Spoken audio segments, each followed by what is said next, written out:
Hello everyone, welcome to Sharmit. In this session, we are going to talk about another very important topic related to select element, where we will learn about 3 more attributes that we can use along with select statement or select tag in order to achieve something. Now what are those things? To explain these things, what I will do, I will write the code from scratch. One by one, we will understand 3 attributes. The first one is size, the second one is disabled, and the third one is required.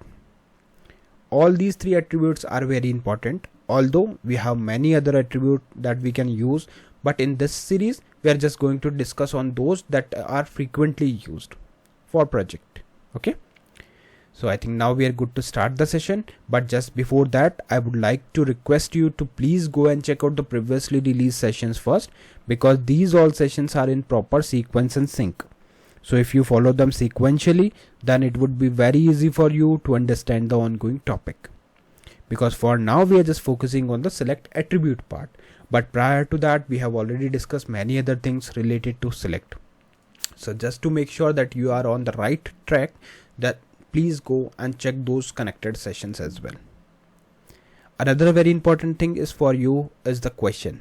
Here you can see in every session we keep one question which will help you to learn and prepare for your interviews and exam.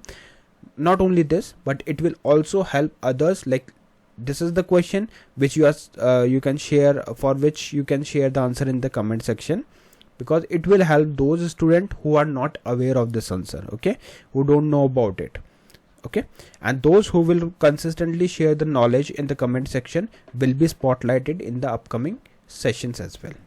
Okay, so here you can see we have the first question for today is, why do we use OPT group with select in HTML forms? In case if you also don't know the answer, then no problem, you can refer one of our previous session where we have already discussed this thing, and then you can share your knowledge through comment section. Okay, fine.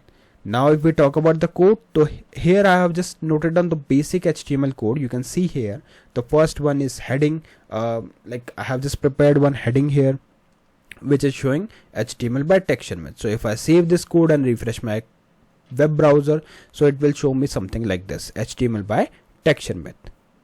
Now what we will do, we will write the code from scratch, and we all know that in this series we are learning everything in terms of form. So let's create the form first. So here I will write the basic form code. So form, and in form we do need one button as well. So let's add the button.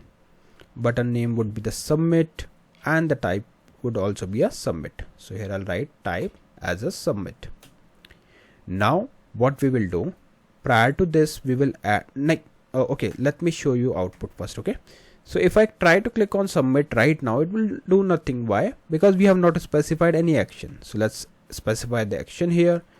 So here I will write tspgm10.html. Now save the program and refresh it. So now you can see after clicking on submit, it is submitting my form to the tspgm10, which is good, right? All right. So let's add select statement now. Before that, let's add one heading, and in heading I will write select with size attribute in HTML forms. Okay, so let's save it and add the select.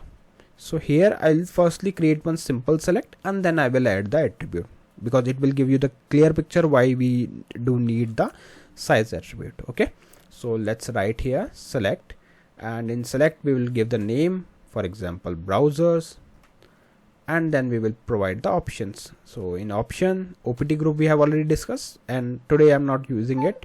I'm just writing the option. So here in option I will write simple Google Chrome first, Google Chrome, and then we will write another option which is not OPT group, it should be option. Okay, in option we will write Firefox maybe. So it is up to you like which value you want to assign, but for now I'm just assigning these things. And then the next option would be edge, I guess. So yeah, these are the three which are enough for now. Let's add the value as well. So here in value I will write Google Chrome. Okay, and for this one we will write Firefox. Make sure to provide the values in as the same as the value, although it is not required, but yes, it is recommended. Why? Because this is the actual thing which we are going to submit. This is something, let's say if you want to show Google Chrome as GC, so here you can write GC, but here you can put the actual value. Okay, fine. Now let's add the another value, which is value, and here we can write this next value as edge. In the second one we forgot to add the value, so let's add the value as Firefox. Alright, so we are good with it. So let's save the code and refresh your browser. So this is just a normal select statement which we have added. Now what we will do, we will try to submit it. You can see we can easily submit it. If we select any particular value, it will allow you to submit that value as well. So you can see Firefox is submitted. So the basic thing, whenever you are selecting this, it is also taking the default value as Google Chrome. Okay, because it is the default value. Now the thing is how we can use the size attribute, because we were talking about the size attribute. Size means the size of this select window. For example, I want to expand the size of this window. So what I can do now, I can use size attribute here. Let's set it as 5. Save the code and refresh your browser. So you can see it is coming with a 5 size. Size is 5. Okay, it will work same as it is. If you select Firefox, it will submit it with Firefox. If you select Google Chrome, it will submit with Google Chrome. Nothing is changing here. Okay, the only difference is that previously it was coming like a small window, but now we have set the size of that window. So that's the only difference. Okay, so sometime yes, it is required to change the size. Let's say if I want to give it as a size 3 only, so I can save it and refresh it. So you can see it is coming with the 3 size. Likewise, if you have more than 20 value or 20 value, so you can save the change the size and save the code, and you can see now it is coming with the 20 options. But make sure here you are supposed to provide only one input at a time. But in case if you want to select more than one input, then we have already discussed the way through which we can do this. Okay, but for now we are not using it. Okay, fine. Now the next thing we are going to learn about is the required or maybe the disabled first. Okay, so let's write disabled attribute. So here I will write h2 again for the heading, and I will write select with disabled attribute in HTML form. Okay, so let's, and one more thing, we are learning everything in terms of form, but that doesn't mean that we have to use it always with the form. No, you can use it outside the form as well. Okay, so let me copy this to save my time, because we have to discuss many things. So let's copy it directly, and here I will directly use the attribute disabled just to show you why do we need it. Okay, so let's save it and refresh it. Now you can see there is a select option, but it is disabled. User are not supposed to click on it, submit on it. Okay, now some of you might be thinking like, why do we need that? Okay, why do we need disabled then? If we are not allowing user, then why we are creating this? Because in scenarios, as per the scenario, sometime we want to create a field that is applicable or usable for only few user based on the user ID. So in such situation, yes, on the basis of user ID, we can provide a way to add the things, means to use the things. And if you don't want to give a permission to a particular user, then you can make it as a disabled. So that's the only reason we are using disabled attribute. Clear? Fine. Now let's talk about the last attribute, which is a required attribute. Required means, like right now if I click on submit, it is submitting without checking like the value selected or not. Why?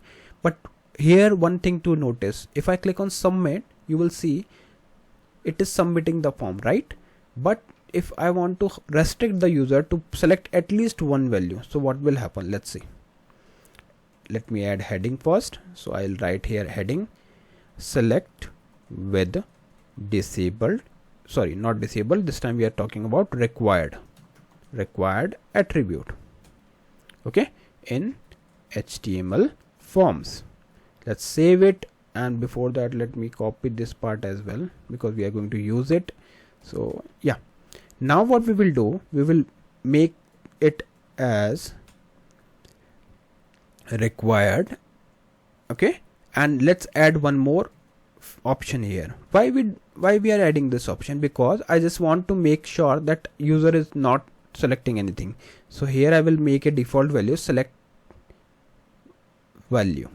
Okay, so what it will do, like it will instruct that we are not selecting anything. Means if you are not selecting anything, then by default it will not take any value. Okay, and let's provide it as selected. So let's save it and refresh your browser. If I click on submit, you will see it is showing me this option. Please select an item in the list. Why? Because this is a default value. This is not the value which we have saved already. Okay. Now some of you might be thinking like, why do we need this? If I remove this part and save my code and refresh the code, if I click on submit, it is not working as expected, although we have kept the required. Why? Because by default it is thinking that Google Chrome is the default value. Okay, so don't get confused. Every time it's a good habit to keep the default value as select value and selected with a blank value. And don't get confused, sometimes it happens like if I try with the above thing here, if I write required and save the code and refresh my browser, it will not ask me. You can see it is asking me. Why? Although we have not set the default value, but still it is asking because this is the first select statement. So sometimes it depends on the nature of the browser as well, but it is always recommended to keep this select default value as a this kind of value as a default value. Okay, because it will make it very clear that yes, if user doesn't change the value from this to any of this, then in that case we will not allow user to submit the form. Okay, so yeah, that's all for today. I hope this session is clear to all of you, and now I request you to please do share the answer of this question so that it will help others as well, and those who will consistently share the correct answer will be spotlighted in upcoming sessions. So yeah, that's all for today. In the next session we will discuss few more things. So thank you for watching Tech Sharmit.